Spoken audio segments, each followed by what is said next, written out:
আসসালামু আলাইকুম। আমি আজকে আইসক্রিম বানাবো। আমার ছেলে বলতেছে আইসক্রিম বানিয়ে দেওয়ার জন্য। এখানে আমি দুধ নিছি, 1.5 লিটার দুধ নিছি। আমি ঝাল করে 1/2 লিটার মতন করে নিছি।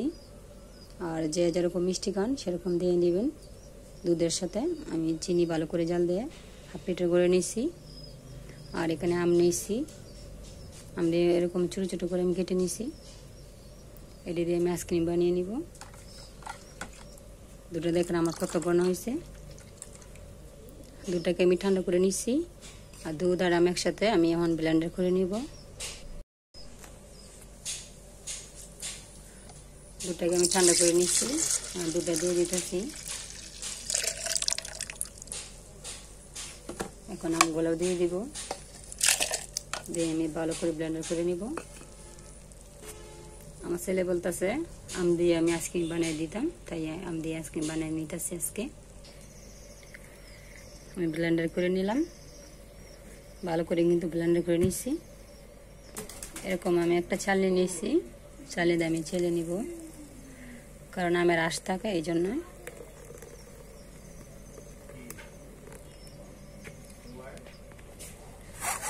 ভালো করে আমি চেলে নিলাম, এই যে আমের আঁশ।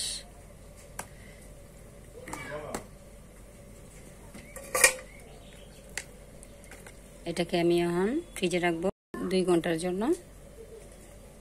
2 ঘন্টার পর বাইর করে আবার পরে ব্লেন্ড করব। এটাকে আমি ডিপ ফ্রিজে রাখছিলাম, যেমন কিন্তু বরফ বরফ। আরেকবার এটাকে কি করব, ব্লেন্ড করে নিব। আমি ভালো করে ব্লেন্ড করে নিয়েছি, এখন কিন্তু ফোম ফোম হয়েছে, আর অনেকটাও কিন্তু হ্যান্ড বাড়ে গেছে। আমি এরকম আইসক্রিমের বক্স নিচ্ছি, এর ভিতরে আমি দিয়ে দিব। আমি একটা চামচ দিয়ে এখানে দিয়ে দিব গল্প করে।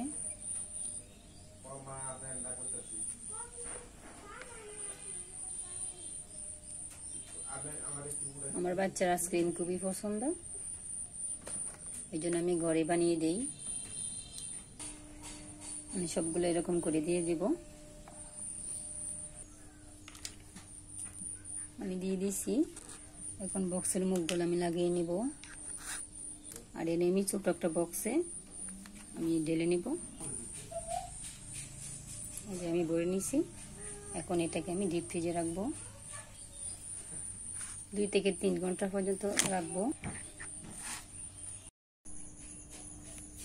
আইসক্রিমটা আমার একদম তৈরি হয়ে গেছে। আইসক্রিমটা কিন্তু দেখতে ভীষণ সুন্দর লাগছে, আর এই আইসক্রিমটা খেতে কিন্তু ভীষণ মজা।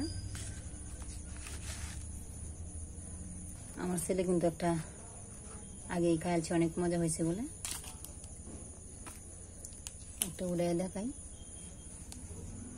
এই যে আইসক্রিমটা দেখতে ভীষণ সুন্দর হয়েছে, আর খেতেও কিন্তু ভীষণ মজা। না বানাইলে কিন্তু কেউ বুঝবে না এই আইসক্রিমটা কত মজা।